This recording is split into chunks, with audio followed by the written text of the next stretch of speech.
नमस्कार साथियों, स्वागत है आपका दृष्टि आईएएस के इन फोकस प्रोग्राम में। मेरा नाम है मनीष।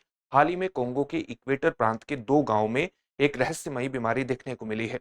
इस बीमारी के प्राथमिक लक्षण बच्चों में अत्यधिक रोना है, इसलिए इस बीमारी को क्राइंग डिजीज के नाम से भी जाना जा रहा है। इस बीमारी के लक्षण क्या है, ये किस प्रकार से तेजी से प्रोग्रेस करती है, यानी बहुत त्वरित गति से प्रगति करती है, जिससे कई मामलों में देखने में आया है कि इस बीमारी के प्रारंभिक लक्षण प्रकट होने के केवल 48 घंटे बाद ही व्यक्ति की मृत्यु हो जाती है। तो इस बीमारी के जांच में क्या पाया गया है, संभावित कारण इस बीमारी के क्या हो सकते हैं, और साथ ही कोंगो में लगातार इस तरह की बीमारियों के मामले सामने क्यों आते हैं, इन सभी पक्षों पर बात होगी आज इन फोकस के प्रोग्राम में। सबसे पहले देखते हैं कि इस पूरे टॉपिक के अंतर्गत सामान्यतः किन बिंदुओं को हमने समेटने का प्रयास किया है। तो सबसे पहले खबर को विस्तार से जानना है, इसके बाद हम देखेंगे कि जो क्राइंग डिजीज है, जिसको सामान्यतः रोने वाली बीमारी के नाम से जाना जा रहा है, उसके लक्षण क्या हैं, किस प्रकार से ये त्वरित गति से प्रगति करती है व्यक्ति में, इसकी जांच में किस तरह की बातें सामने आई हैं, इस बीमारी के संभावित कारण क्या हो सकते हैं, कोंगो में लगातार इस तरह की बीमारी फैलने के क्या कारण है, किस प्रकार से कोंगो का जो क्षेत्र है वो इस तरह की बीमारियों के लिए एक प्रमुख चुनौती क्षेत्र बना हुआ है, क्यों संवेदनशील बना हुआ है। इन सभी पक्षों पर बात करने के बाद आपके लिए एक अभ्यास प्रश्न होगा, जिसका उत्तर आपको कमेंट बॉक्स में कमेंट करके देना होगा। ये जो पूरा विषय है यूपीएससी की मुख्य परीक्षा के सामान्य अध्ययन प्रश्न पत्र 3 से मुख्यतः जुड़ जाएगा, उसके विज्ञान एवं प्रौद्योगिकी या डिजीज संबंधी खंड से जोड़ करके आप इसे देख सकते हैं। हम अपने प्रोग्राम में आगे बढ़े उससे पहले आप हमारे चैनल को सब्सक्राइब जरूर करिए और बेल आइकन दबाइए, ताकि सभी प्रोग्राम का नोटिफिकेशन आपको मिल सके। इन प्रोग्राम से आप जुड़े, इनका लाभ उठाएं। साथ ही इन सभी प्रोग्राम की पीडीएफ फाइल आपको इनफोकस दृष्टि आईएएस के टेलीग्राम चैनल पर उपलब्ध कराई जा रही है। डिस्क्रिप्शन में दिए गए लिंक पर जाकर आप पीडीएफ फाइल डाउनलोड कर सकते हैं।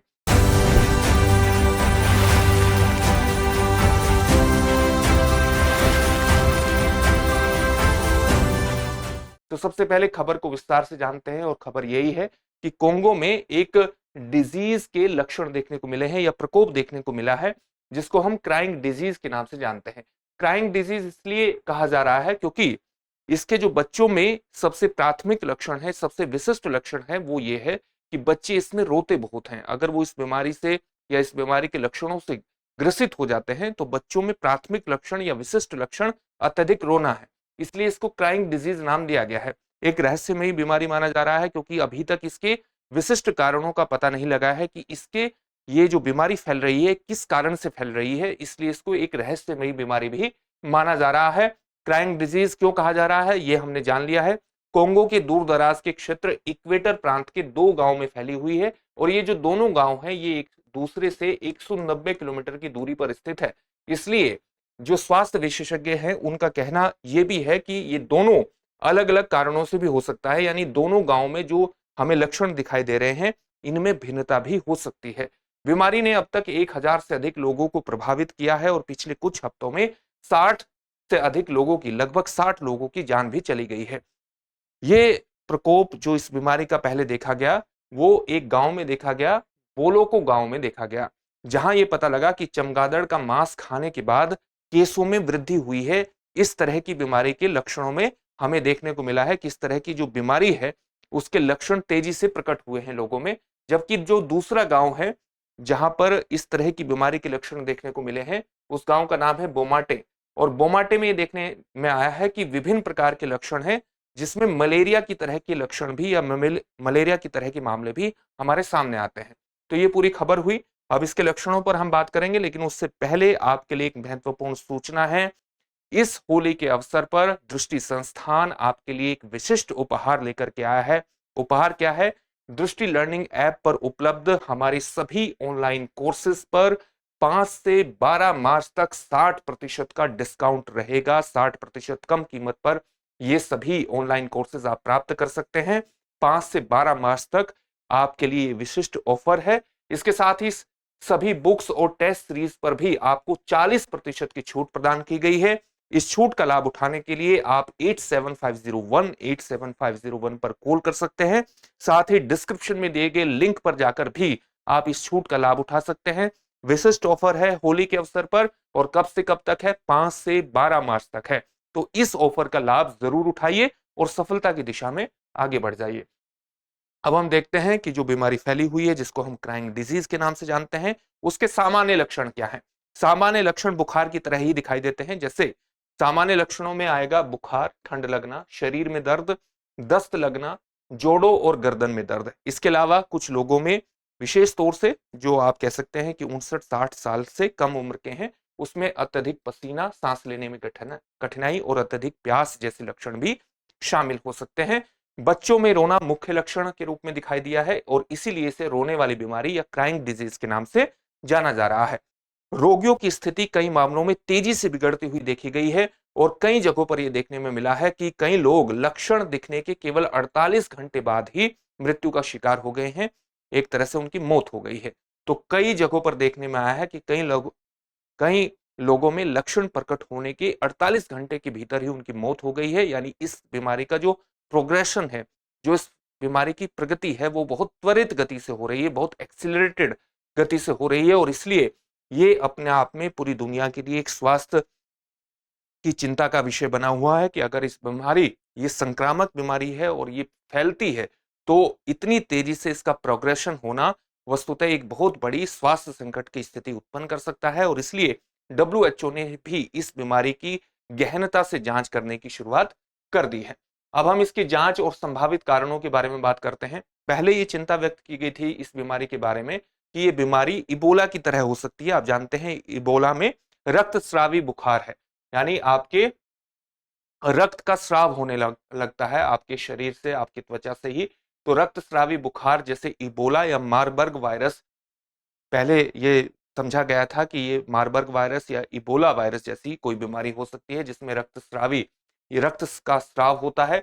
लेकिन परीक्षण के बाद इसे खारिज कर दिया गया कि ये इबोला की तरह या मारबर्ग वायरस की तरह की बीमारी नहीं है। अब जांचकर्ता अन्य कारणों की इसकी तलाश कर रहे हैं। जैसे ऐसा हो सकता है कि खाद्य में किसी प्रकार का जहर या खाद्य विषाक्तता या पानी की विषाक्तता के कारण इस तरह के लक्षण प्रकट हो सकते हैं। इसके अलावा मेनिंजाइटिस या वायरल रक्तस्रावी बुखार, किसी प्रकार का अन्य रक्तस्रावी बुखार या मलेरिया और टाइफाइड बुखार अपने बदले हुए स्वरूप में सामने आ सकता है। क्योंकि कोंगो का जो क्षेत्र है वो अपने आप में एक विशाल जंगल का क्षेत्र है जहां पर वायरस अपने आप को लगातार म्यूटेट भी करते रहते हैं, उत्परिवर्तित करते रहते हैं, नई स्थितियों के अनुसार अपने आप को ढालते हैं और इसलिए नई बीमारियों का जन्म भी कोंगो में बहुत तेजी से हो सकता है। इसी प्रकार से जो एक गांव है जहां पर इसके लक्षण प्रकट हुए हैं क्राइंग डिजीज बीमारी के, जिस गांव का नाम है बोलोको। बोलोको में प्रकोप का कारण चमगादड़ के मांस को खाने से माना जा रहा है। चमगादड़ का मांस खाने से ही कुछ व्यक्तियों में लक्षण प्रकट हुए और कुछ व्यक्तियों में 48 घंटे के भीतर मौत हो गई है।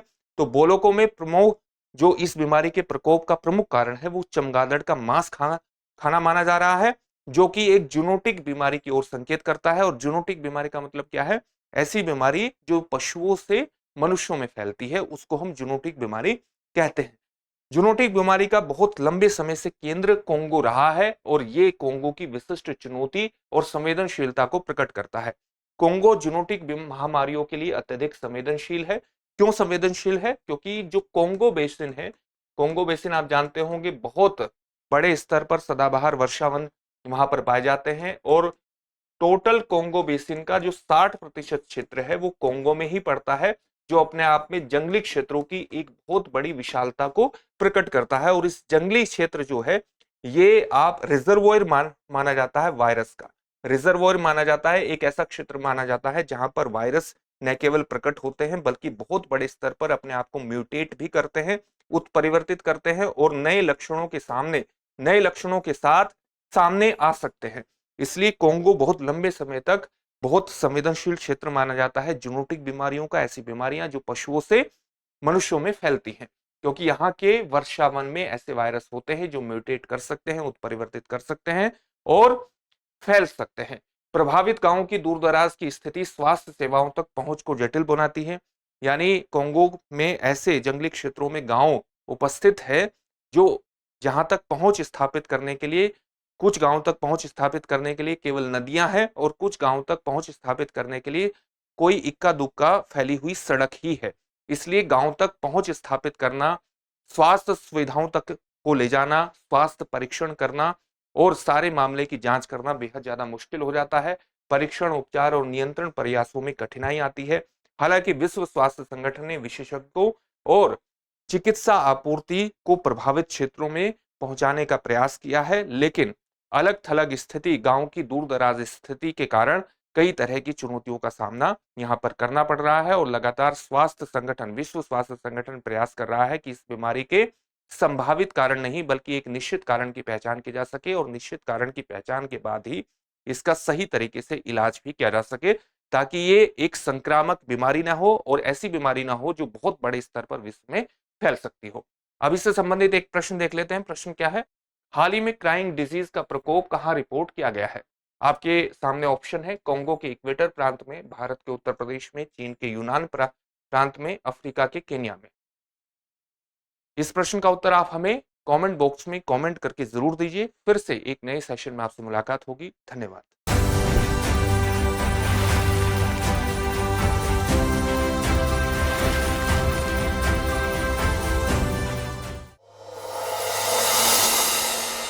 डियर व्यूअर्स, अपने एग्जाम की तैयारी को और बेहतर करने के लिए हमारे चैनल को लाइक, शेयर और सब्सक्राइब करना न भूलें।